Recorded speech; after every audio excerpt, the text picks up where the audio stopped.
Então, pessoal, a área de polígono. Então, como que a gente poderia definir polígono, hein? Então, polígono é toda figura geométrica plana. E aí a gente pode ter polígonos regulares e polígonos irregulares. Então, a gente dá o nome de polígono regular, então, toda figura geométrica onde todos os ângulos internos são iguais, tá? Então, como exemplo, né, a gente poderia ter um triângulo equilátero, poderia ter uma área quadrada, né? Mas isso aí dificilmente vai acontecer, né, no dia a dia da topografia. A gente medir uma área, né, e ela ter exatamente, né, os 4 ângulos. A não ser que aquela área tenha um formato retangular mesmo, né, o formato quadrado. Então, por exemplo, retangular, né, um campo de futebol, e assim por diante. Então, aí a gente poderia ter, por exemplo, um pentágono regular, e esses ângulos internos vai depender muito da quantidade de lados do polígono.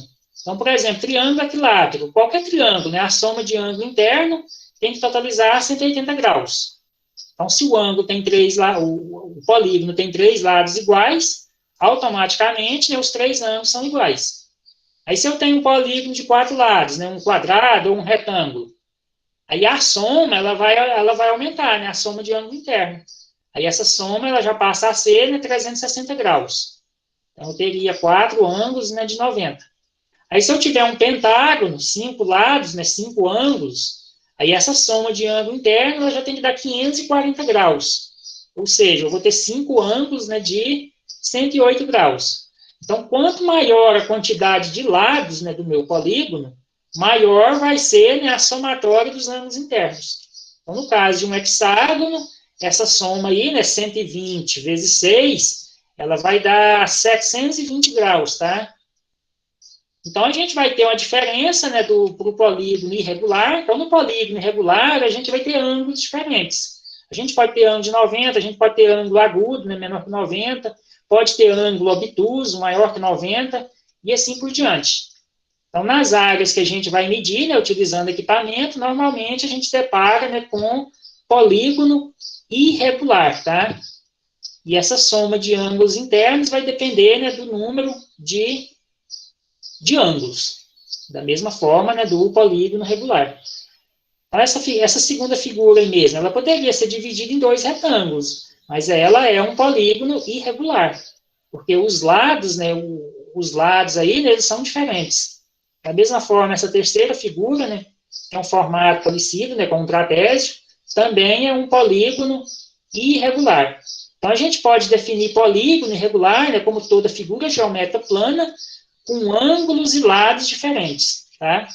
Então, a gente vai trabalhar mais com essa segunda situação, tá? O polígono irregular. E na topografia, como que a gente faz para determinar a área de um polígono irregular? Então, a gente pode dividir essa área desse polígono, né, em triângulos. Então, a gente pode fazer, né, o que a gente chama de triangulação. Então, se o meu polígono tiver, por exemplo, se eu tiver lá 6 lados, né? Então, 6 lados, se eu dividir dessa forma aqui, vai formar 4 triângulos. Se ele tiver 7 lados, vai formar 5 triângulos. Vai ser n menos 2 a quantidade de triângulos, tá? Então, se ele tiver, por exemplo, 13 lados, se eu dividir, vai formar 11 triângulos. Então, sendo n 13, né? Então, eu vou ter aí, né, um total de 11 triângulos. E as equações de área, né? Então, a gente tem equações mais simples, né, no caso de triângulo retângulo. No caso dos triângulos, né, são polígonos de 3 lados, aquilo que eu falei, né, a soma de ângulo dá 180. E, basicamente, nós temos 4 tipos de triângulo. Então, o primeiro, né, o triângulo retângulo. Então, no triângulo retângulo, né, a gente vai ter 2 lados perpendiculares. Então, um lado a gente pode dar o nome de base e o outro a gente pode dar o nome de altura, tá? Então, vai formar um ângulo reto, né, um ângulo de 90, aqui na junção da base, né, com a altura. Então, eu vou ter um vértice ali, né, de 90 graus. E para mim calcular a área, então eu posso multiplicar, né, base vezes altura dividido por 2. Então, por que dividir por 2? Se eu fizesse base vezes altura, eu obteria a área, né, de um retângulo. Então, essa diagonal aqui, né, ela vai dividir o retângulo por 2. Então, se eu projetasse ali, né, eu teria uma área, né, exatamente o dobro desse triângulo. Então, por isso, né, a divisão por 2. Triângulo equilátero. No caso do triângulo equilátero, a gente já tem uma outra equação direta. Mas na prática, no dia a dia, dificilmente a gente vai obter um terreno, né, exatamente com 3 lados iguais, né? Mas se a gente fosse calcular a área, a gente poderia, né, aplicar essa equação aqui de área. L ao quadrado vezes raiz de 3 sobre 4. Então, essa equação tem uma demonstração dela, tá? Aí a dedução, tá, da equação do triângulo equilátero. Depois eu sugiro vocês assistirem esse vídeo aqui, tá, do YouTube, então, onde o autor do vídeo, né, explica aí, né, como que a gente aplica aí, né, essa equação do triângulo equilátero, tá? Então, por exemplo, se a gente fosse dividir, pegar esse triângulo aí para obter aquela equação, né, a gente poderia dividir aqui o triângulo ao meio, né, em 2 triângulos retângulos. Vou só dar um print aqui, deixa eu ver se eu consigo aqui, né, escrever um pouco. Então, vamos dar um print aqui nessa imagem. A imagem aqui já está pronta, né, a gente consegue demonstrar ali, né, essa equação. Então, por exemplo, vamos pegar aqui o triângulo, vamos colocar ele, deixa eu colar ele aqui novamente e levar ele para esse programinha aqui, só para a gente escrever um pouco. Então, por exemplo, a gente tem, vamos entrar aqui um pouquinho, né? Então, a gente tem um triângulo. Então, nesse triângulo, a gente poderia dividir ele ao meio, tá? A gente poderia dividir ele assim, ó. Então, por exemplo, posso ter ali, né, a altura. Então, poderia fazer isso aqui com o triângulo. Então, ali eu vou ter um ângulo reto, um ângulo de 90, e do outro lado também, né, eu vou ter um ângulo de 90. Então, cada lado ali, né, seria L sobre 2. Do outro lado também, né, L sobre 2. Então, se eu fizer, aqui eu teria a altura, né, do triângulo. Então, eu poderia determinar, né, o lado L ali, ó, em função da altura do triângulo e desse lado aqui, né, dessa base. Então, naquele vídeo lá, né, explica como chegar, né, na equação. Então, por exemplo, se eu aplicar o teorema de Pitágoras, eu tenho ali, né, a hipotenusa, eu teria L ao quadrado igual a soma dos catetos ao quadrado, né? Não seria? Então, teria H ao quadrado mais o outro cateto, né, L ao quadrado sobre 2. Então, teria isso aqui, né? L sobre 2 ao quadrado, né? Aí, se eu isolar a altura, ficaria como, hein, se eu isolar a altura?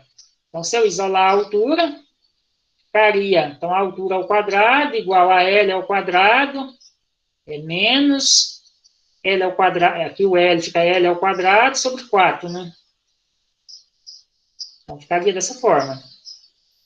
Aqui, no caso, eu tenho aqui um L menos 1/4 de L, então, a minha altura aqui, ela ficaria assim, ó, igual, colocaria ao quadrado, né?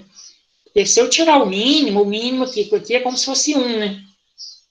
1L menos 1/4, eu vou ter 3/4. Mesma coisa que eu tirar o mínimo ali, né? Colocar 4, 4 dividido por 1, 4, 4 vezes L, aí ficaria 4L ao quadrado, menos 4 dividido por 4, 1 vezes L, L ao quadrado. 4L menos L, ficaria 3L, né? Ficaria assim, ó, H ao quadrado, 3/4, 4 menos 1, 3, então fica 3/4, multiplicando ali, né, o L ao quadrado. E aí, se eu tirar a raiz, H, ficaria o quê? Raiz quadrada de 3/4 de L ao quadrado, né? Poderia simplificar ali, né, tirar aquilo ali da raiz. O 4 também eu poderia tirar a raiz, aí a minha equação ficaria assim, a raiz de 3 vezes da altura, né? Vezes L sobre 2. Então, teria essa altura. E aí, se eu fizer o que é a área do triângulo, né? Base vezes altura. Essa base aqui equivale a L. Base vezes altura dividido por 2, né? Então, tem que fazer a área dessa forma. A área igual a base vezes a altura sobre 2. Que aí a gente chega naquela equação lá. Então, aí eu faria a minha área. Como que ficaria o cálculo aqui, hein? que é a minha base? A minha base equivale a L, né? Essas duas partes ali, ó. Então, ficaria L vezes... O que é o H? Eu pego aqui, né? O H, eu poderia substituir, né, essa equação aqui, ó, aqui no H. E aí eu faria, né, isolaria a equação, né, e determinaria a área. Então, no caso ali, né, eu colocaria, né, raiz de 3 vezes L, eu tenho o denominador 2, então dividido por 2, só que aí eu teria que fazer essa divisão aqui por 2 novamente, né, porque ali aí eu tenho uma divisão por 2, né? Então, na verdade, fica multiplicando 2 vezes 2. Eu tenho esse 2 aqui, do denominador, e ali tem outro 2. Então, na verdade, eu só estaria colocando ali, né, o meu termo H.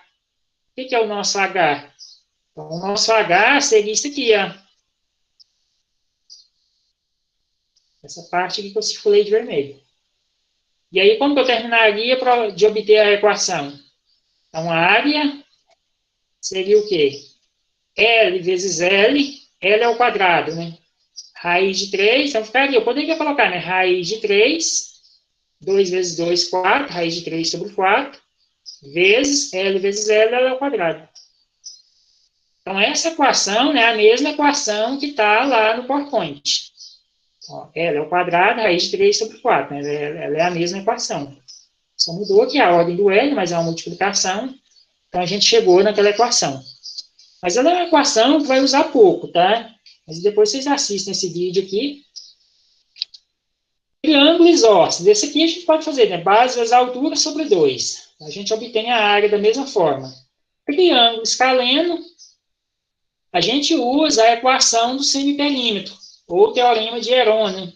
Então, aqui eu coloquei um vídeo, tá? Um exemplo, explicando, né, o cálculo da área. Depois vocês assistam esse vídeo, tá? O vídeo referente à área do triângulo qualquer, né? No caso aí, o triângulo escaleno. Então, o triângulo escaleno é um triângulo que tem 3 lados diferentes.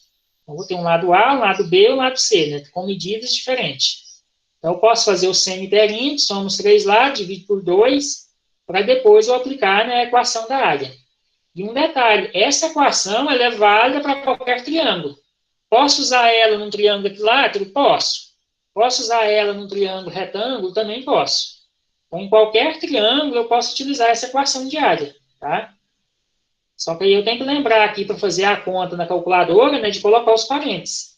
Hoje a gente vai ver aqui alguns exemplos, tá, de uso aí dessa equação. Triângulo, a gente poderia ter uma outra fórmula para cálculo de área de triângulo, no caso de triângulo qualquer. Se a gente conhecer 2 lados do triângulo e conhecer o ângulo entre eles, também tem como a gente fazer, né, o cálculo de área de forma direta. E a gente pode determinar a altura desse triângulo em função desse ângulo conhecido. O que seria a altura? E se eu tiver um triângulo retângulo, né, o seno do ângulo alfa é cateto oposto sobre a hipotenusa. Né? Então, o cateto oposto é a altura, né, a altura H, né, que está de frente para o ângulo, e a hipotenusa, né, o ângulo que está de frente para o ângulo de 90. Então, se eu isolar a altura, né, multiplica cruzada ali, a altura igual a hipotenusa vezes seno de alfa. Então, considerando aquele triângulo mais pequeno, né, que aí eu poderia chamar C, né, de hipotenusa. Então, obtive aqui a altura do triângulo. E o que é a área do meu triângulo? É a base, eu vou pegar essa base total, vezes a altura, dividido por 2. O que é a altura? Vão estar ali, né? C vezes seno de alfa. Então, eu vou colocar ali C vezes seno de alfa, substituindo a altura. Então, aí, né, eu obtenho essa equação aqui de área. Então, ela é uma equação direta aí, tá? Para determinar a área. Eu coloquei um outro vídeo aqui, tá? Depois vocês assistam esse vídeo. Tem um vídeo aí, né, que explica aí o uso dessa equação, tá? Um exemplo de cálculo de área. A gente pode ter a área circular, não pode? Talvez, por exemplo, uma área de pivô central, ela é uma área circular. E como que a gente mede ela? Pode medir, determinar em função do raio ou em função do diâmetro. Então, o cálculo de área em função do raio, né, π vezes o raio ao quadrado, e em função do diâmetro. Então, como o diâmetro é o dobro do raio, então, na equação, eu teria que dividir por 4. E se eu colocar diâmetro sobre 2, né, então o diâmetro dividido por 2, então quando eu pego 2 ao quadrado, então eu teria que elevar esse 2 ao quadrado, né, e esse 2 se torna 4, né, depois de elevar ao quadrado. E para obter o perímetro, outra equação, né, todas elas têm a constante π, né, e só tomar cuidado de não confundir, né, então o perímetro é 2 vezes π vezes o raio, e 2 vezes o raio a gente tem o diâmetro, né. Então, eu posso obter o perímetro, né, multiplicando π vezes o diâmetro. Então, talvez essa equação aí, né, dependendo da área, no caso de uma área circular, a gente está aplicando ela. Trapézio, um outro formato de área. Né? A gente pode ter trapézio retângulo, seria dessa forma, né, quando a altura do trapézio é perpendicular, né, às bases, que eu tenho a base maior e a base menor. Eu posso ter um trapézio isósceles, quando ele tem os dois lados iguais, nesses lados. E posso ter um trapézio escaleno, quando esses lados aqui, né, são diferentes. E a equação de área é a mesma. O único cuidado que a gente tem que ter no trapézio é que, no caso, essas bases, elas têm que ser paralelas, tá? Então, elas têm que seguir a mesma direção, para mim poder, né, utilizar essa equação de área. Então, a gente faz uma média das bases, base maior mais base menor dividido por 2, eu faço a média das bases, e multiplica pela altura, ou a largura, né, do terreno. Só que eu tenho que tomar esse cuidado aqui, né, que aqui tem que ter um ângulo de 90 graus, né, entre as bases, né, e a altura. Então, um único cuidado. Então, vamos ver aqui agora alguns exercícios. Então, nesse primeiro exercício, pede para calcular a área de algumas culturas, tá? Então, aqui na letra A, depois tem a letra B. Então, tem uma área aqui de uma braquiária brisanta. Então, tem uma área, um polígono irregular. Então, foi dada as 4 medidas e um ângulo. Então, para mim calcular esse tipo de área, eu tenho que dividir essa área. E aí eu poderia dividir de duas formas. Poderia dividir no sentido da diagonal maior ou no sentido da menor. Como o ângulo que eu tenho está de frente para a diagonal menor, então o que eu tenho que fazer? Então, se eu conheço esse ângulo, só tem como eu determinar esse lado. Não teria como eu determinar a diagonal maior. Então, divide em 2 triângulos. Aí eu tenho que conhecer esse lado, eu preciso dos 3 lados do triângulo, né, para fazer a área. Então, posso usar a lei dos cossenos. Então, pego, né, A ao quadrado igual B ao quadrado, né, pode ser qualquer uma das medidas, né, vai ficar 50 mais 50, menos 2BC, né, 50 vezes 50, vezes cosseno de 66. Então, como que a gente faria esse cálculo aí? Eu teria que tirar a raiz quadrada na calculadora, né? Então, tem que tirar a raiz quadrada. Então, aqui eu tenho o A ao quadrado, depois eu tiro a raiz quadrada. Então, na calculadora científica, né, o único cuidado é com os parênteses. Então, por exemplo, se eu for fazer essa conta ali, ó, vamos só puxar aqui um pouco. Então, como que eu colocaria na calculadora? Posso fazer direto? Posso fazer direto. Então, vamos só colocar, chegar aqui um pouco acima, aqui nesse canto. Vou ligar aqui, né? Então, posso colocar a raiz, abrir parênteses e digitar a equação inteira. Tem que observar a unidade de ângulo, né, grau, tem que tomar esse cuidado, né, unidade de ângulo, grau. Então, vou digitar, né, 50 ao quadrado, mais 50 ao quadrado, depois menos 2BC lá, né, menos 2 vezes 50 vezes 50, vezes cosseno de 66 graus, né? Então, cosseno de 66. Né? Ali nem precisa colocar aspa, tá? Mas se colocar também não tem problema. Ela vai resolver o valor ali do cosseno do ângulo. Aí eu tenho que fechar parênteses. Dou igual, então tá lá, né? 54,46. Então, eu obtive essa distância, e na sequência eu tenho que fazer o quê? Eu tenho que determinar o semiperímetro do meu triângulo. Aí eu vou fazer isso aqui, né? Eu vou fazer o semiperímetro, somo os 3 lados, divido por 2, e tiro ali a metade do perímetro. Tem que fazer a mesma coisa, né, no segundo triângulo, na área 2. Eu vou ter lá, né, 71, 80, 54,46, né? A medida de A. Então, tem lá, 102,73 de perímetro. Aplica a equação da área, dessa forma. Vou colocar a raiz na calculadora, abrir parênteses, fazer da mesma forma, né? Vou seguir isso aqui. E calcular, né, o meu semiperímetro. Então, se, por exemplo, no primeiro cálculo, a gente obteve 54,46. Para essa conta não ficar muito comprida na calculadora, tem como colocar isso aqui na memória da calculadora. Talvez uma coisa aí, né, um detalhe que talvez em aula presencial, né, a gente não consegue explicar dessa forma aqui, né, na calculadora, né, como que vocês fariam para colocar isso aqui na memória. Então, obtive 54,46. Então, se eu fizer o semi-perímetro, então somaria, né, o 50 mais 50 mais 54,46 dividido por 2. Então, tem que dar o igual, né, primeiro, para depois dividir por 2. Então, obtive lá, 77,23. Aí, esse valor, 77,23, eu posso colocar ele na memória. Qualquer uma dessas memórias aqui, né, que está de vermelho. A, B, C, D. Aí, o que eu faço? Eu posso zerar a calculadora, pegar o último valor, né, o ANS, dá o igual. Então, tá lá, né, o 77,23. Aí, como que eu faço para colocar isso aqui na memória, para não ficar digitando isso aqui 4 vezes aí dentro da minha raiz? Então, a gente pode usar a tecla Shift, essa segunda função, ó, STO, e a tecla da memória. Então, vou pressionar aqui RCL, né, que vai pegar lá a segunda função, ó. Então, apareceu lá no display, né, STO, e a tecla da memória, A. Então, aquele valor foi para a memória A. Então, como que eu posso tirar essa raiz aqui? Então, eu posso tirar essa raiz, eu posso zerar a calculadora, raiz, abre parênteses. Eu vou pegar, né, semi-perímetro. Então, eu vou pegar aqui, ó, alfa A. Peguei o valor da memória. Preciso colocar o vezes? Não, a calculadora ela vai entender. Se eu colocar o parênteses aqui na frente, ela vai entender isso aqui como uma multiplicação. Eu posso ganhar tempo, né, nem preciso colocar esse vezes. Aí eu vou colocar alfa A, né, semi-perímetro, menos. Aí vamos fazer ali da primeira, né, menos 50, fecha parênteses, vezes, né, não preciso colocar novamente, abre parênteses, alfa A, menos 50, fecha parênteses, aí de novo, né, alfa A, abre parênteses, alfa A, qual que é o último lado?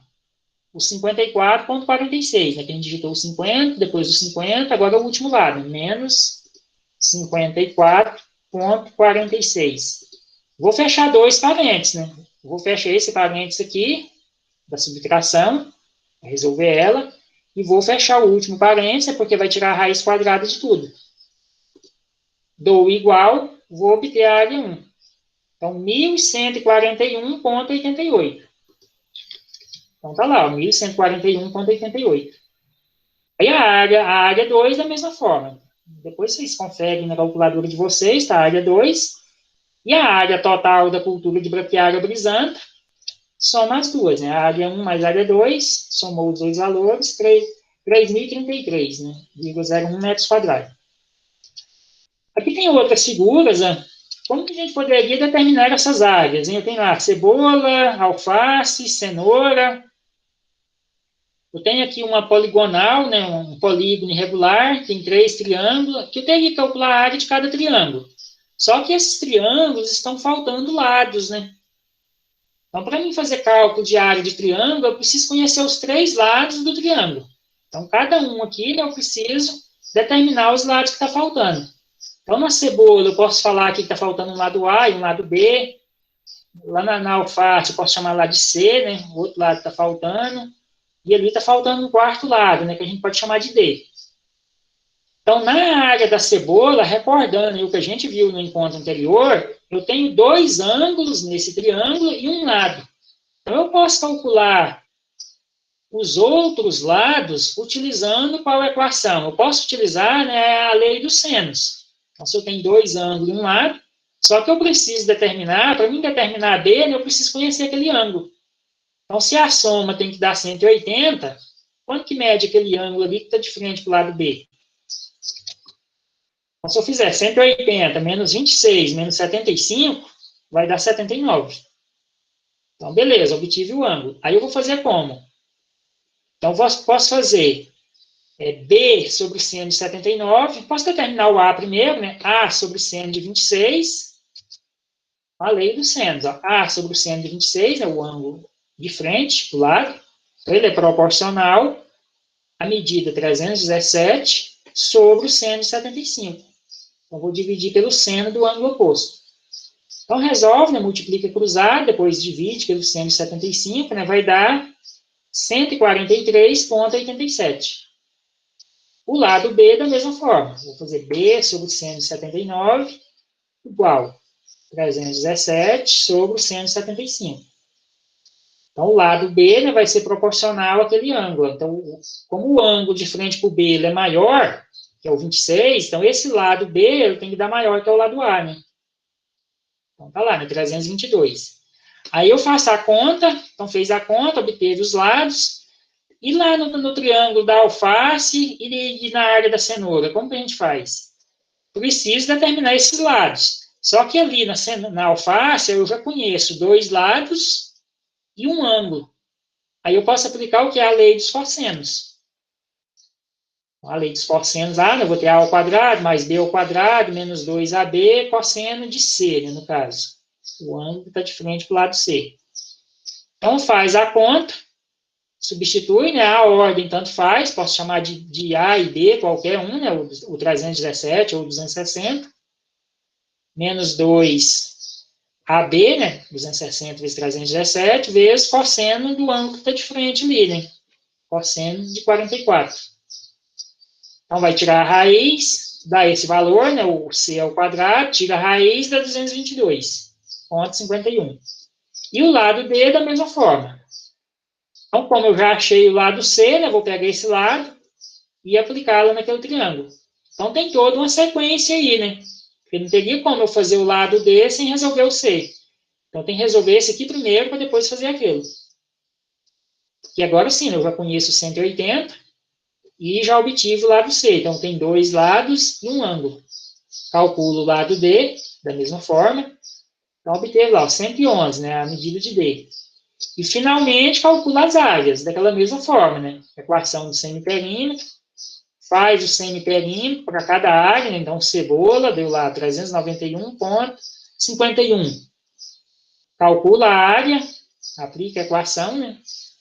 Você vai pegar esse semiperímetro menos cada um desses lados, né? O 143, o 322 no B, né? E no C, o 317. Então, acho a área da cebola, né? Para a alface, da mesma forma. Utilizo os três lados, né? O 260, 317 e o 222,51. Semi-perímetro, aplica a equação da área, cenoura, a mesma coisa. Isso aqui depois vocês conferem na calculadora de vocês, tá? Pessoal, tem alguma dúvida nessa parte aqui?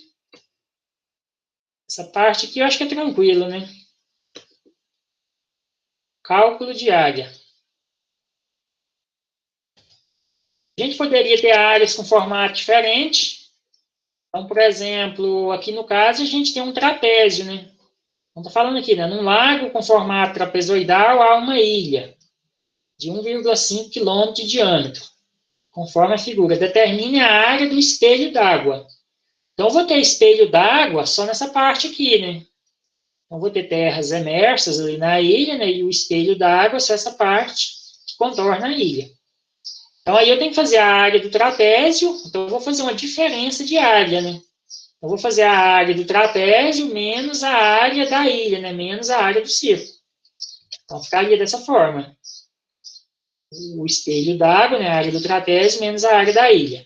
Aí, substituindo, o que é a área do trapézio? Eu vou fazer, né? Base maior mais base menor, dividido por 2, vezes a altura, né? Dividido por 2, menos π vezes o raio, né? No caso, o raio da ilha. Eu posso pegar esse diâmetro, dividido por 2, né? Para dar o raio. Metade de 1.500, aí dá o quê? 750, né? Só que aqui está em quilômetro, né? Tem as medidas dele que está em quilômetro. Está em quilômetro, né? Metade de 1,5, 0,75 quilômetro, né? Ou 750 metros, né? Se estivesse fazendo em metro quadrado. Aí vai resolver. Então, vou obter essa área em quilômetros quadrados. Então, tem as medidas em quilômetro e tal. Então, a área do trapézio dá 9,2, a da ilha dá 1,76, subtrai 7,43.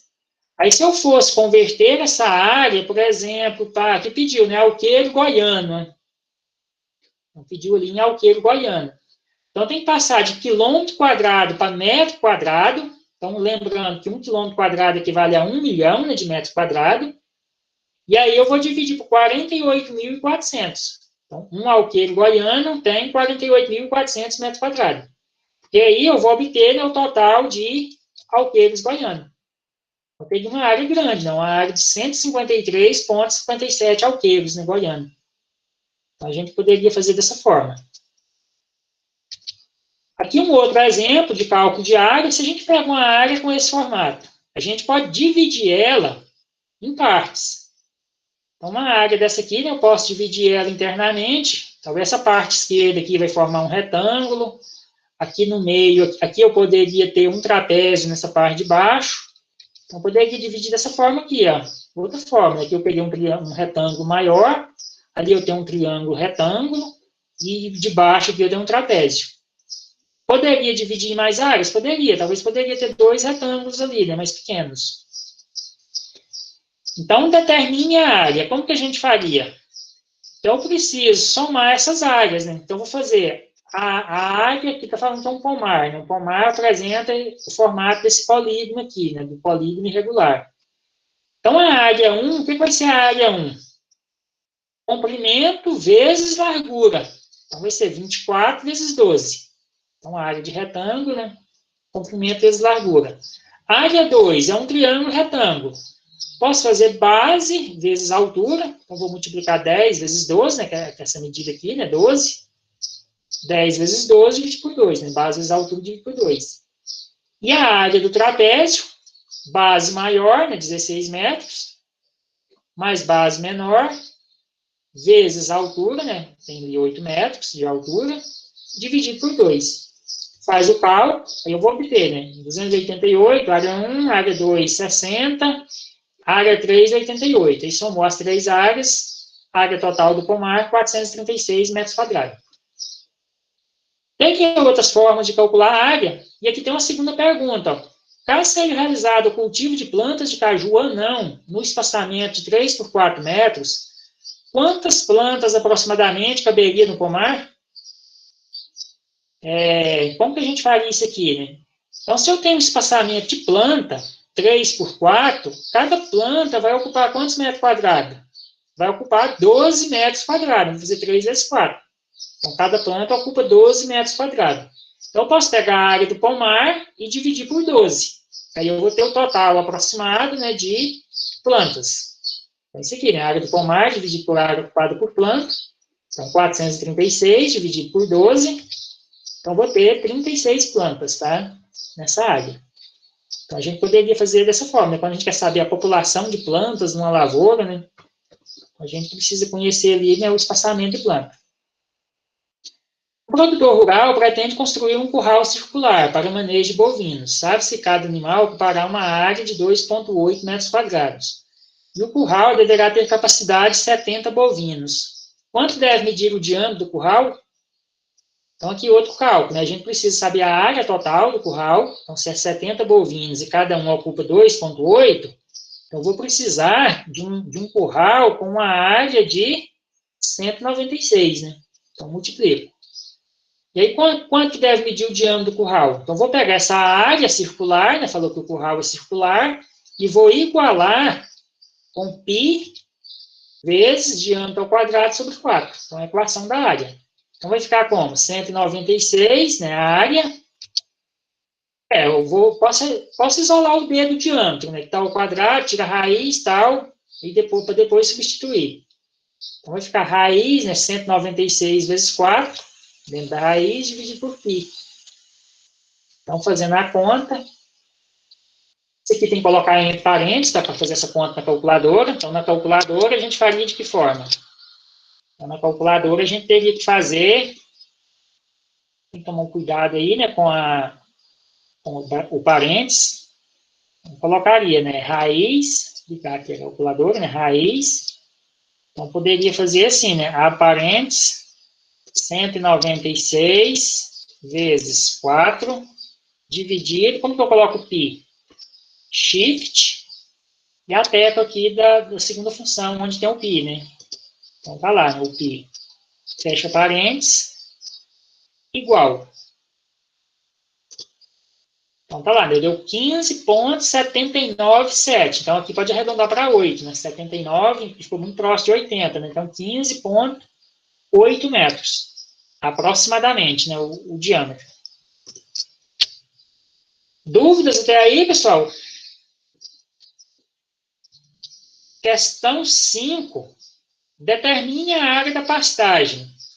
Então, existem métodos diferentes de determinar a área. Essa pastagem aqui mesmo, eu poderia dividir ela internamente, talvez daria mais trabalho. Eu poderia ter aqui retângulo, trapézio ou outras figuras, mas eu posso calcular a área total externa, né, como se fosse um retângulo, e subtrair esses dois triângulos que estão aqui na ponta. Para mim fazer essa área de pastagem, eu posso pegar a área de um retângulo e subtrair, né, a área do triângulo maior menos a área do triângulo menor. Eu posso fazer dessa forma. Aí ficaria como, hein? Aqui repetiu, mas é a mesma informação, né? Então, posso pegar 80. Então, se eu pegar esse comprimento total, eu tenho aqui 50 mais 30, né? Eu tenho 80. E na largura, eu tenho 30 mais 20. 30 mais 20, 50. Então, eu teria um retângulo total, né, de 80 por 50. 80 vezes 50, 8 vezes 5, 40, né? Isso aqui vai dar 4.000, né, metros quadrados. E aí eu vou subtrair os triângulos, né? Aqui eu tenho um triângulo, base vezes altura dividido por 2, ó, 30 vezes 20 dividido por 2, então subtrai ele não faz parte da pastagem, e subtrai aquele triângulo menor ali, né? Base vezes altura dividido por 2, que também não faz parte da pastagem. Então, faço uma subtração de áreas. Então, vou ter 4.000, ali dá 300 e ali dá 200, né? 20 vezes 20, 400, por 2, 200. Ali é 600 por 2, 300, né? 4.000 menos 500, 3.500, né, a resposta. Então, 3.500 metros quadrados. Então, a gente faria dessa forma. Dúvidas aí nessa parte de área? Agora a gente vai ver um outro arquivo sobre os equipamentos, tá? Aí vocês vão ter aqueles exercícios lá, tá, de treinamento, que é referente a cálculo de área também. Então, teria aqui na disciplina, né? Aí vocês vão assistir esses vídeos aqui também, tá? Sobre área de terreno. Isso aqui é até uma questão de Enem, tá? O pessoal está preparando para Enem, aí um exemplo da trigonometria, tá? Da geometria plana aí, né? De como calcular a área, onde o autor do vídeo, né, ele pega lá a figura, o polígono irregular, né? E divide ele ao meio. Então, eu sugiro vocês depois revisar, tá, esse arquivo de slide do terceiro encontro, referente à área, e resolver, tá, esses exercícios aí, ó, as duas questões de treinamento. Então, nessa questão 2, vocês vão determinar o perímetro também, tá? O que é o perímetro? Então, o perímetro é o contorno do terreno. Então, aí nessa cana de açúcar, eu conheço lá, né, o 120, 164 metros. Aí eu tenho uma diagonal que eu não conheço, eu preciso determinar ela. Eu tenho ali uma medida de 30 metros, e ali tem outra diagonal que eu não conheço. Como que a gente poderia fazer, né, para determinar essa área aí, hein? Então, eu vou dar um print aqui nessa questão, talvez ela pode gerar aí alguma dúvida, tá? Então, vamos colocar ela aqui no... Deixa eu colar ela aqui inicialmente e recortar. Como que a gente poderia fazer nesse perímetro? Nesse perímetro aí, vocês vão ter que usar o teorema de Pitágoras. Apagar isso aqui, né?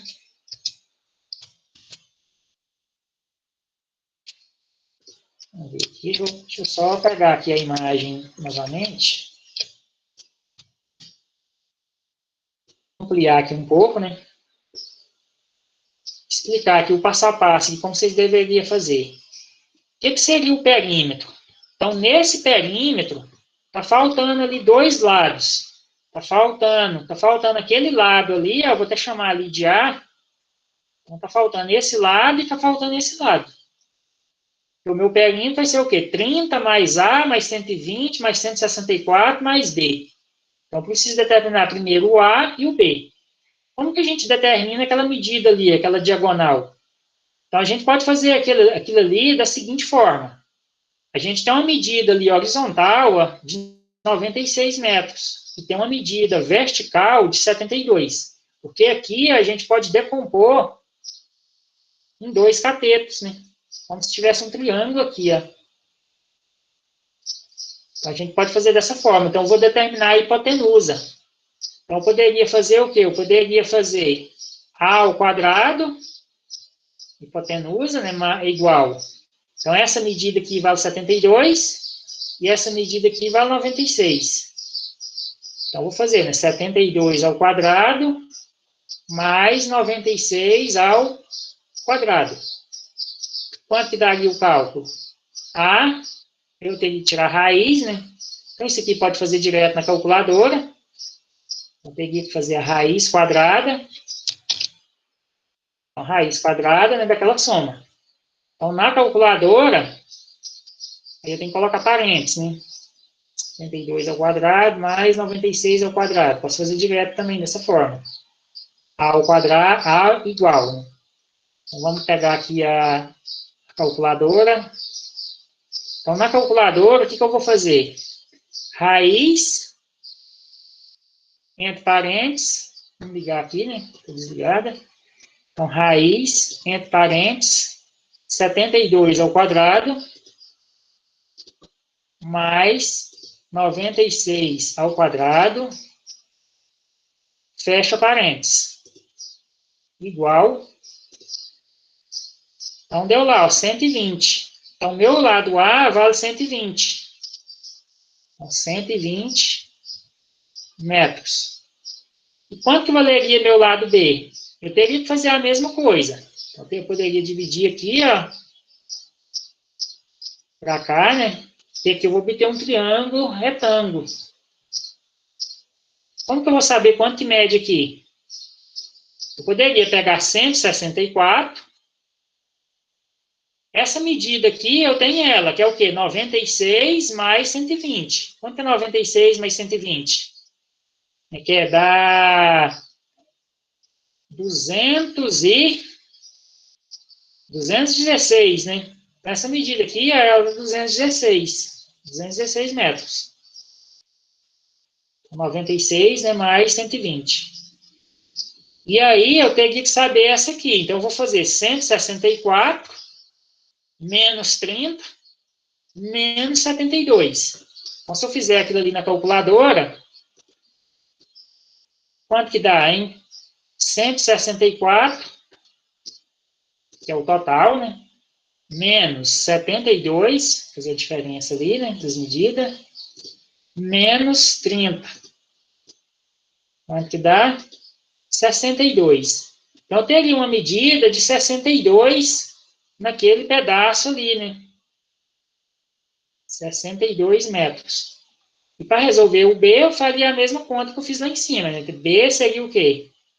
Fazendo a conta diretamente, né? Seria a raiz quadrada da soma dos catetos ao quadrado, né? De 216 ao quadrado mais 62 ao quadrado. E fazendo essa conta aí na calculadora, daria o quê, hein? Zero calculadora, raiz, abre parênteses. Então, 216, né, mais 62. Então, 216 ao quadrado mais 62 ao quadrado.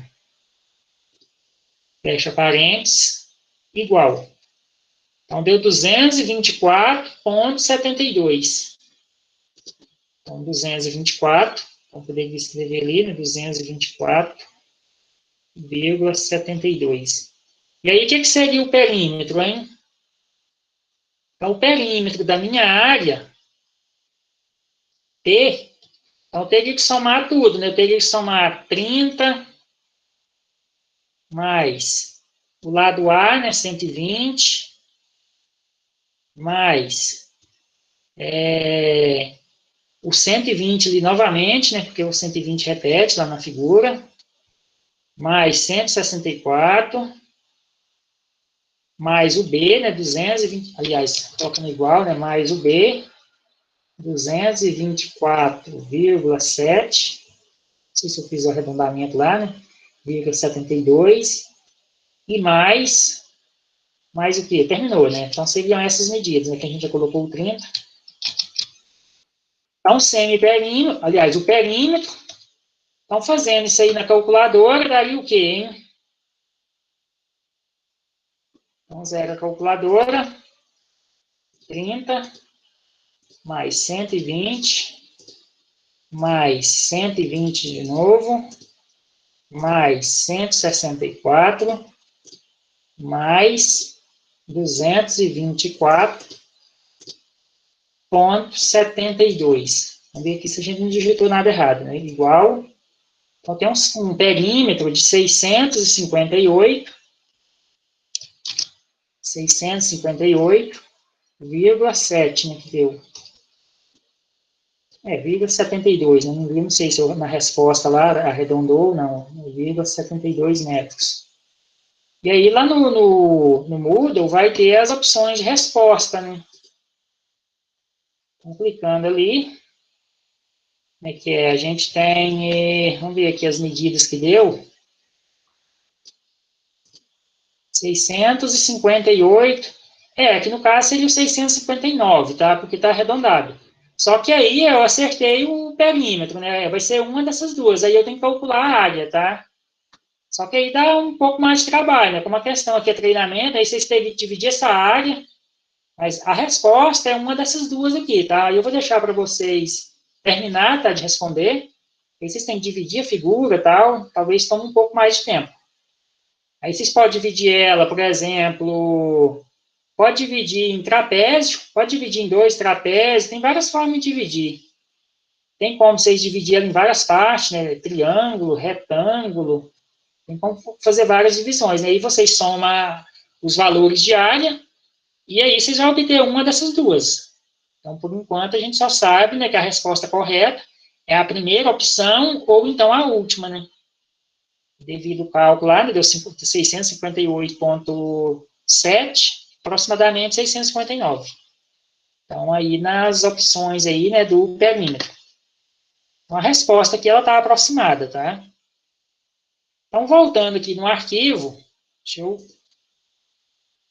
voltar aqui. Ah, não, aqui agora a gente terminou aqui, né, o arquivo do treinamento. Vamos passar aqui agora para o arquivo dos equipamentos. Não toma muito tempo ali na parte de cálculo de área, né, e a gente...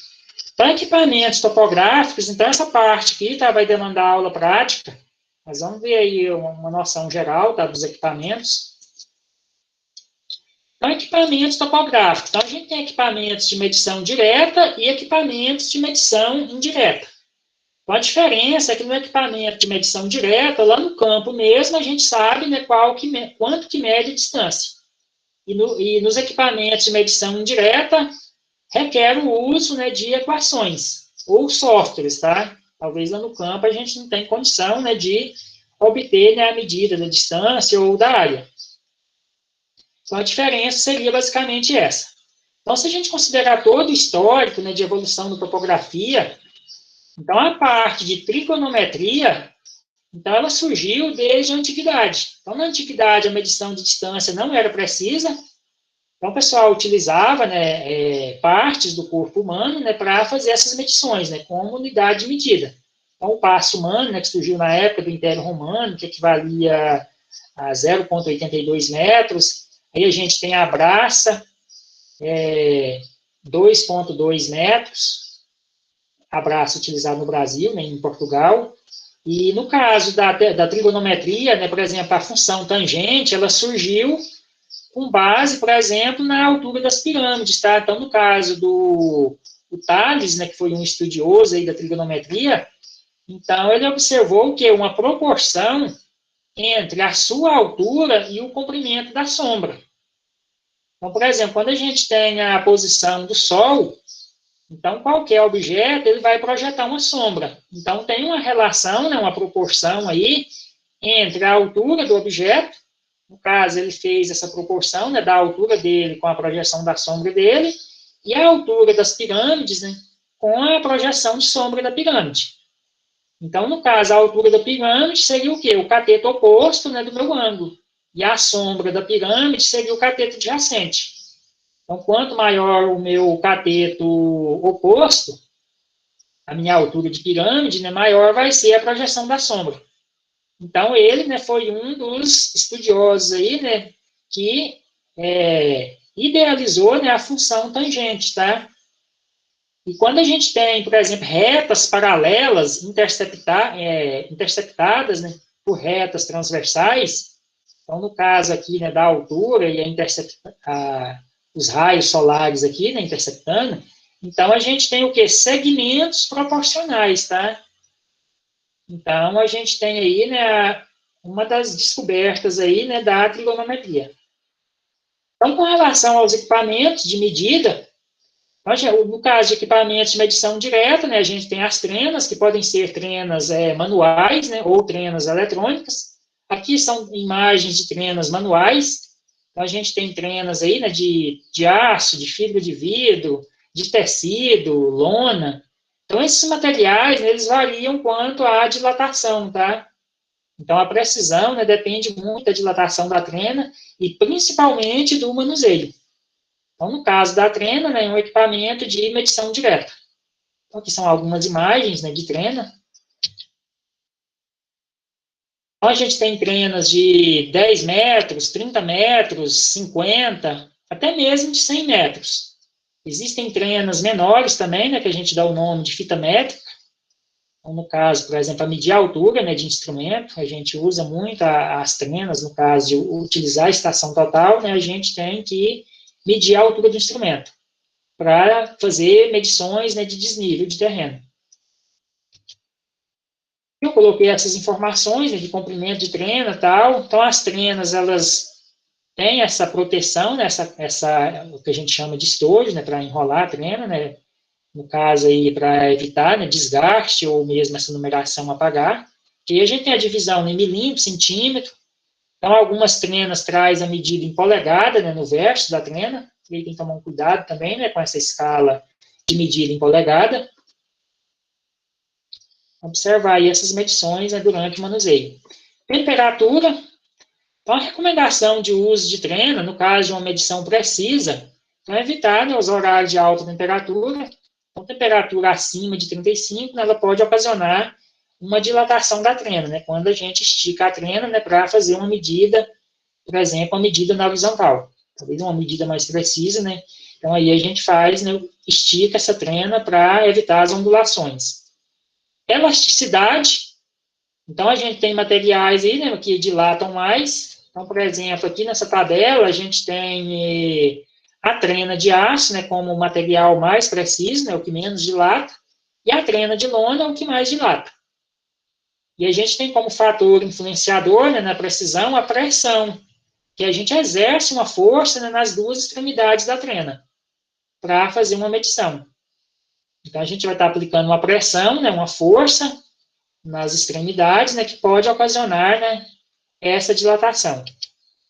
E todas as medições, né, recomenda fazer 2 vezes, tá? Quando vai medir um trajeto mais longo, então medir no sentido da ida e da volta, né, questão de algum engano, né, erro de anotação, então é importante medir 2 vezes. Alguns erros mais comuns, tá? A questão da horizontalidade da trena. Então, se a gente vai medir uma área, né, então a trena ela deve ser colocada na horizontal. Então, qualquer inclinação, né, vai ocasionar um erro. Talvez, se a gente colocar a trena de uma forma inclinada, a gente vai obter uma medida maior do que a medida real. Tá? E aí existem outros equipamentos, né, de medição direta. Então, por exemplo, para medir desnível, né, o nível de mangueira, então a gente poderia utilizar fita métrica, por exemplo, utilizar 2 réguas, né, e fixar uma mangueira transparente, preencher essa mangueira com água, e com base na oscilação, né, do nível da água e das indicações ali, né, na régua, no caso, né, na fita métrica, então a gente pode obter, né, a diferença de nível. Então, nesse exemplo aqui, e aí tem que tomar os cuidados, né, questão de dobra na mangueira, bolhas de ar também, tá, no manuseio. E manter essas réguas, né, o mais vertical possível. Então, nesse exemplo aqui, quanto que daria a minha diferença de nível, hein? Então, tem ali 1,76 m, né, o nível da água, daquele lado, do lado A, e do lado B, 0,46. É um equipamento bem simples, né? Basta fazer a diferença de leitura para obter a diferença de nível. Então, adiantando aí, né, uma pequena parte da altimetria. Então, a diferença de nível entre os pontos A e B, 1,3 metros. Tá? 1,30 m aí de desnível. É um equipamento aí muito utilizado na construção civil, tá? A gente pode utilizar esse mesmo nível, né, por exemplo, para alocar curvas de nível, locação de terraço, né, em lavoura, pode utilizar esse tipo de nível, né, se a gente não tiver um equipamento eletrônico, então pode estar utilizando aí, né, um equipamento mais simples. Aí, com relação às trenas, existem também as trenas eletrônicas, tá? As trenas laser. Então, esse tipo de trena, ela projeta o quê? Uma onda eletromagnética até o obstáculo, até o objeto, né? Então, a distância da trena até o objeto, né, que será medido.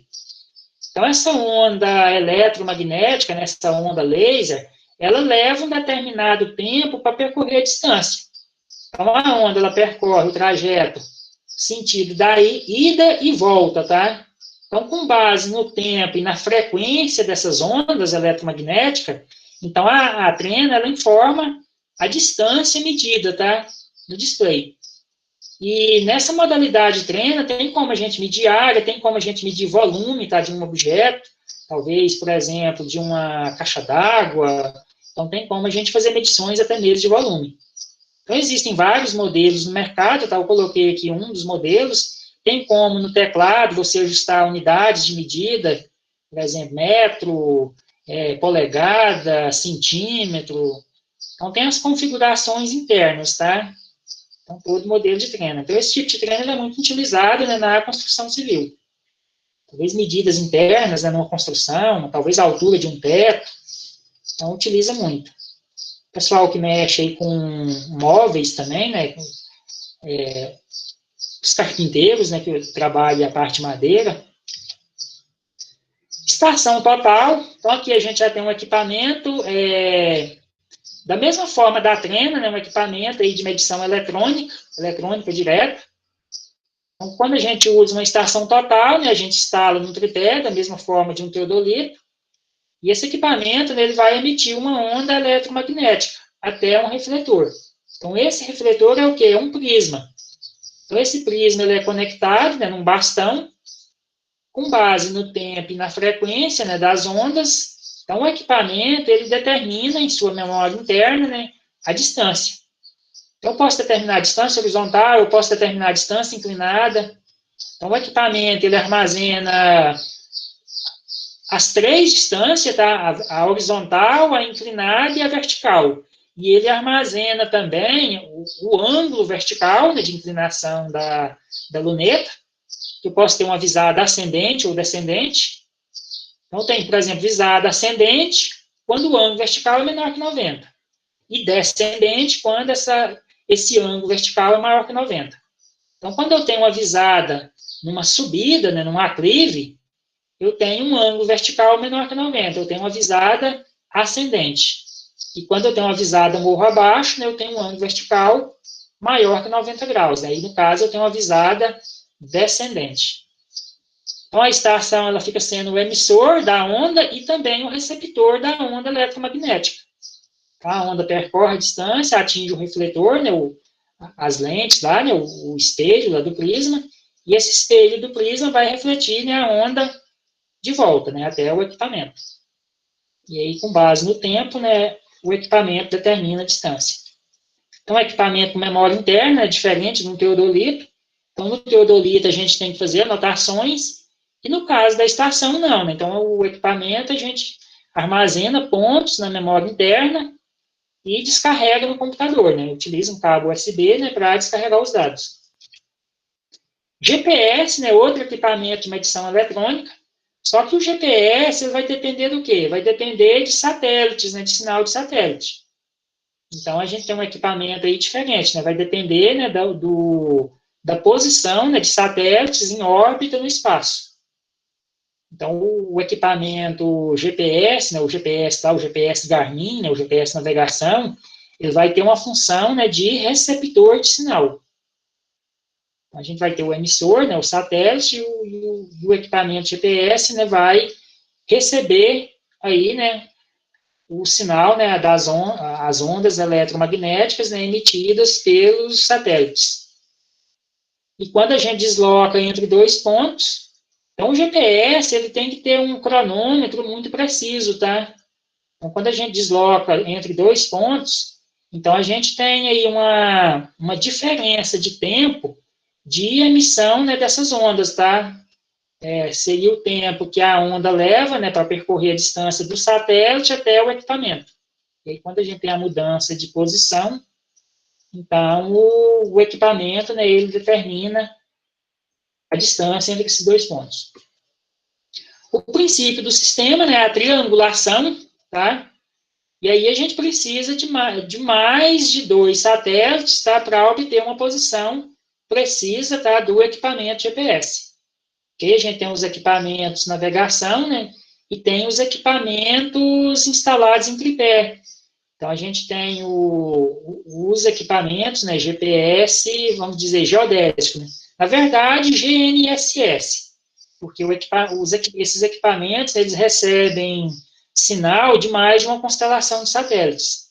Eles recebem sinal, por exemplo, do sistema desenvolvido pelos Estados Unidos, né, o sistema Navista, ou GPS, e recebe sinal também, né, do sistema desenvolvido pela Rússia, o sistema GLONASS. Então, aí ele vai receber sinal, tá, de mais satélites e vai ter uma melhor precisão. E como ele tem uma antena, não vai ter oscilação de sinal. Que a gente poderia comparar o GPS, né, a um celular. Então, o sinal de um operador, né, TIM, Claro, Vivo, dependendo do local que você esteja, então esse sinal oscila. Então, se você tiver, por exemplo, com um GPS dentro de uma construção, ou numa área de vegetação alta, num local coberto, né, sobre um telhado, uma área fechada, então vai ter uma interferência no sinal. Da mesma forma, se você estiver utilizando ele, né, num dia nublado, num dia chuvoso, então você vai ter uma menor precisão, né, do que num dia ensolarado. Equipamentos de medida indireta. Então, a gente falou de medida direta, né? Todos esses aqui é medida direta, né? O GPS, a estação total, a trena laser, a trena manual, então são de medidas diretas. Agora, de medida indireta. O que seria medida indireta? Quando a gente precisa utilizar equações, que é o caso, por exemplo, do teodolito. Então, se eu quero medir a distância da margem direita, de uma margem até outra margem, né? Por exemplo, de um rio. Então, não teria como eu atravessar ali, né? Eu não vou estar aplicando o equipamento, vou estar percorrendo aquela distância. Então, vou ter uma medida indireta. E o fato de usar equações, né, então, torna essa medição indireta. Então, não tem como, né, lá no próprio terreno, né, a gente saber, né, qual que é, lá, né, vamos dizer, a largura do rio. Eu poderia medir uma distância entre dois pontos numa margem, posicionar ali o equipamento, visar um ponto lá do outro lado. Poderia ser, por exemplo, uma régua, poderia ser o mesmo lá, a árvore e tal. Eu poderia girar o equipamento aqui, obter esse ângulo, instalo o equipamento no outro ponto, obtenho o ângulo e viso o mesmo ponto. Então, se eu tiver esses dois ângulos e tiver essa distância desse lado aqui, com apenas essas três informações, né, dois ângulos e uma distância, tem como eu saber essas outras medidas. A largura aqui, né, que distância que está o ponto B do ponto C, ou do ponto A até o ponto C. Só que aí eu tenho que usar, né, por exemplo, a lei dos senos, né, e aí eu tenho uma medida indireta, uma medida de distância de forma indireta. E como equipamento de medida indireta, a gente tem os equipamentos da área de altimetria, né, para medir desnível, os equipamentos aí, né, que utilizam tripé, né, no caso do nível óptico. Então, no caso do nível óptico, né, ele tem lá a luneta. Então, a luneta do nível óptico, ela não tem movimento ascendente, nem movimento descendente. Então, esse equipamento só gira na horizontal. Então, ele é mais utilizado para medir diferença de nível. Então, a gente faz visada, basicamente, no fio médio, tá, do equipamento. Então, tem lá os parafusos escalantes, né, da mesma forma de um teodolito, para fazer o nivelamento. Tem os parafusos, né, por exemplo, de ajuste de foco, tá? Você pode ajustar a imagem também, imagem e foco, né? No caso de não estar conseguindo visualizar lá, né, os fios né, do equipamento. Então, ele é um equipamento com menor aplicabilidade, né, do que o teodolito, né, devido a ter apenas esse giro na horizontal. Então, se for medir, por exemplo, um desnível num terreno muito inclinado, eu tenho que mudar o tripé, né, várias vezes para conseguir, né, medir a diferença de nível. Então, ele pode ser utilizado, né, para diferentes tipos de nivelamento, que a gente chama de nivelamento geométrico, que pode ser simples ou composto. Então, simples é quando a gente mantém o equipamento no mesmo ponto, e o composto quando a gente muda o equipamento, né, de um ponto para outro. E aí a gente vai fazendo uma série de visadas, né, que a gente chama de visadas de ré e visadas de vante. Mas isso a gente vai ver com mais detalhe, tá, quando for falar da altimetria. Então, a gente pode usar esse equipamento para alocar canais, para alocar terraços, né, curvas de nível, barragens, por exemplo, reservatório de piscicultura, né, tem como a gente determinar volume, profundidade. Então, tem como fazer um punhado de coisa aí, né, com um nível óptico. Aí a gente instala ele num ponto, né, e faz uma série de visadas, né, por exemplo, no fundo de um reservatório. E aí, com base na cota dos pontos, né, e na área do reservatório, não tem como a gente ter uma profundidade média, pegar essa profundidade média, multiplicar pela área total e obter, né, o volume do reservatório, né? Então, o volume, né, em metros cúbicos.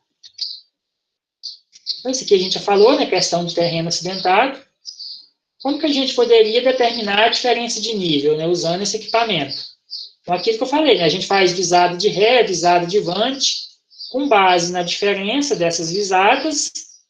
Então, se eu pegar aqui, por exemplo, ré menos vante, eu vou obter a diferença de nível, né, entre o ponto A e o ponto B. Então, a gente utiliza a régua, e aí requer alguns cuidados no manuseio dessa régua, né? A régua tem que ser mantida na vertical. Para medir desnível, a gente faz leitura, né, no fio médio, tá? Então, apesar da luneta ter lá 3 fios, né, para medir diferença de nível, a gente faz a visada, né, no fio médio. Anota essas medidas, né, numa planilha. Então, nesse caso aqui, eu teria uma diferença de nível de 0,22, né? Fazendo a diferença aí, né, da leitura no ponto A e a leitura no ponto B. Que são modelos, tá? Então, existem diferentes modelos aí, né, do nível óptico no mercado. Então, aqui são equipamentos de alguns fabricantes, tá? Da Wild, da Northwest, da Leica, CST Berger, é outro fabricante de equipamentos topográficos. Então, existem equipamentos, vamos dizer, eletrônicos também, tá? E equipamentos que são mais manuais, tá? Que é onde requer, né, a anotação de pontos. Isso aqui é uma imagem, tá? Só mostrando aqui alguns detalhes, claro que isso aqui vai variar dependendo do fabricante. Questão de luneta, parafuso escalante. Então, são alguns itens aí, tá? No nível óptico. Aí depois vocês dão uma observada aí nessas imagens, tá? Então, todos esses equipamentos instalados em tripé, eles têm uma característica, né, que é os 3 parafusos na base, né, os 3 parafusos escalantes, né, para fazer o nivelamento. Então, todos eles têm ajuste, né, de foco. Então, um parafuso lá, né, para ajustar foco e tal. O ajuste de imagem também. E talvez a gente faz a visada, está enxergando lá o fio médio do equipamento, mas talvez não está conseguindo visualizar a régua, né, e tem que fazer um ajuste da imagem. E aqui são outros modelos de equipamentos, ó, o Pentax, o FOIF. Então, no Instituto, a gente tem utilizado esse modelo aqui, né, os níveis ópticos, né, da FOIF, foi adquirido em 2018. Teodolito, né, outro equipamento de medição indireta, também instalado em tripé. Então, a diferença do teodolito em relação ao nível óptico é que o teodolito, né, ele tem o que? O movimento de inclinação da luneta, né? Posso inclinar a luneta morro acima, posso inclinar ela morro abaixo. Então, ele vai medir, né, além do ângulo horizontal, né, que varia de 0 a 360, ele vai medir também o ângulo vertical. Porque no caso do nível óptico, meu ângulo vertical, né, ele vai ser sempre 90, porque a luneta está na horizontal. E já no caso do teodolito, eu posso ter ângulo vertical maior ou menor que 90. Então, esse equipamento ele é mais utilizado, tá, do que o nível óptico em terrenos acidentados. Então, ele vai possibilitar, né, fazer leituras, né, um pouco mais longe do que o nível óptico. Então, possibilita medir distâncias maiores, tá, em terrenos mais íngremes. E junto com o levantamento planimétrico, a gente pode fazer um levantamento altimétrico, tá? Então, utilizando esse tipo de equipamento. Então, a gente pode medir distância horizontal e medir distância vertical. Então, teve uma evolução, né, dos equipamentos aí ao longo do tempo. Então, se a gente pegar lá os primeiros equipamentos, né, precisão angular muito ruim, tá?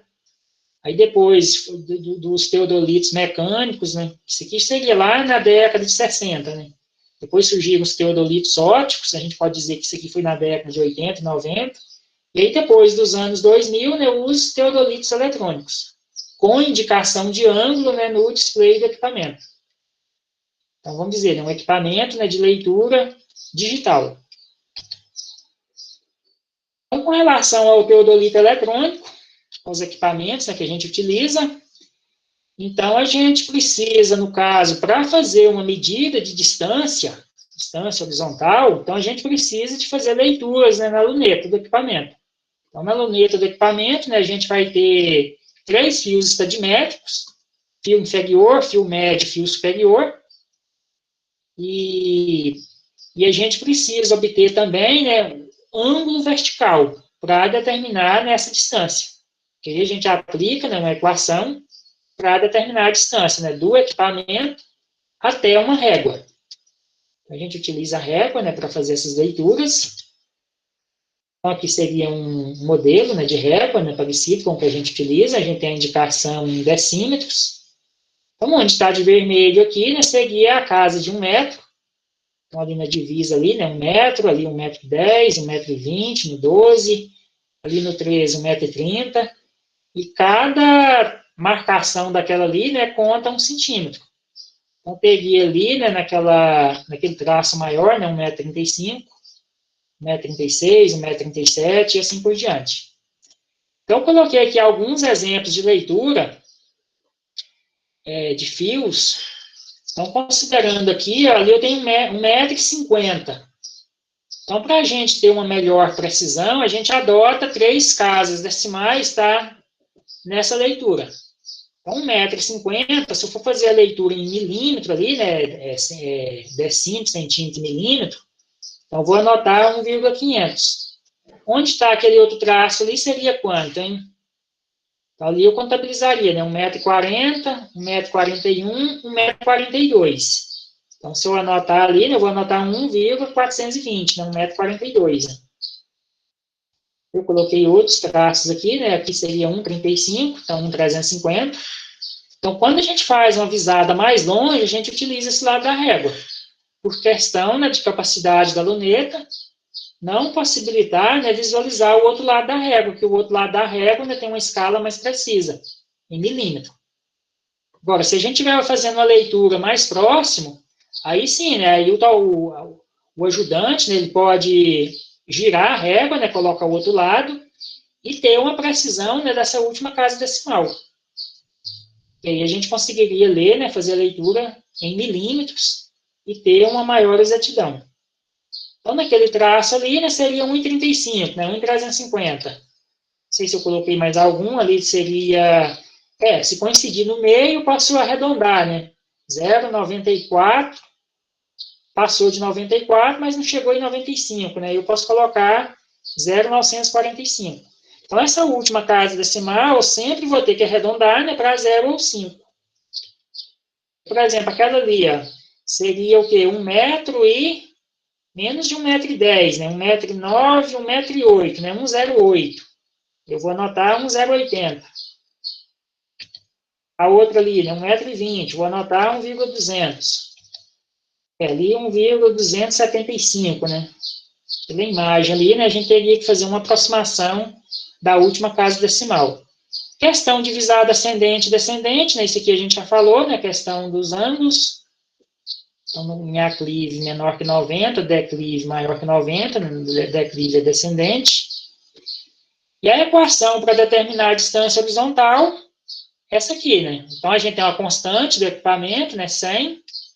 vezes fio superior menos fio inferior.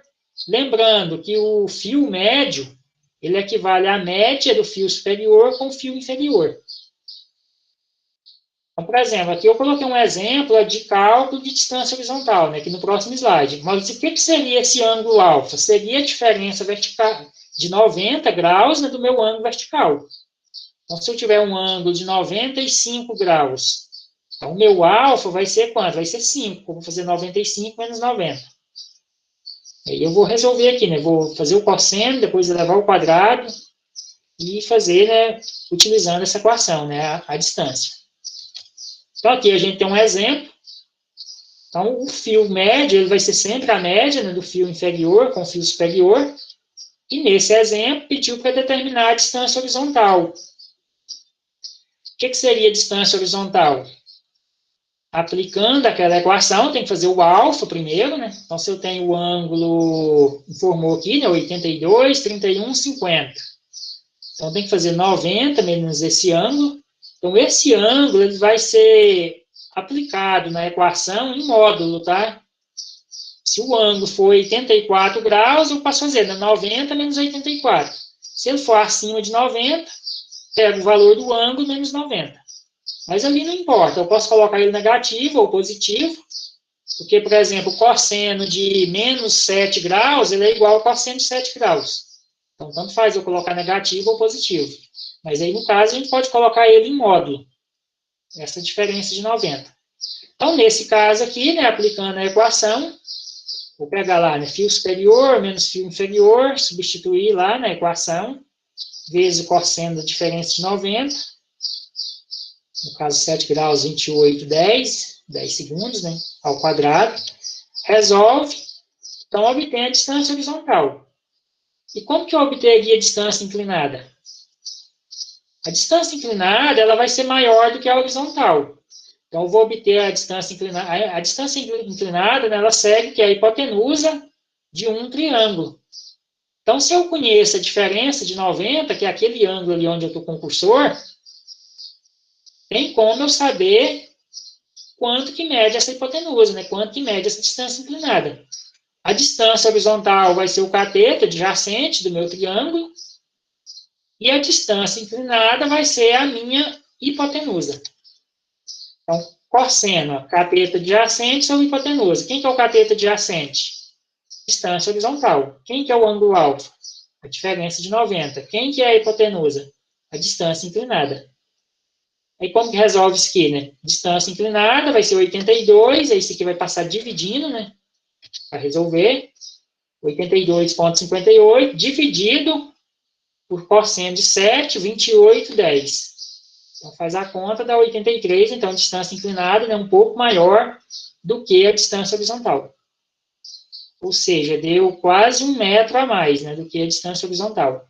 E quanto maior for essa diferença de 90, maior vai ser a minha distância inclinada, tá? Aqui tem um exercício já resolvido. Isso aqui é uma situação prática, tá, que poderia ocorrer. Talvez a gente vai medir uma distância entre dois pontos, né? Por exemplo, aqui eu queria, por exemplo, a intenção seria medir a distância do ponto R, como está falando aqui, né, que é um reservatório, R, até uma caixa d'água.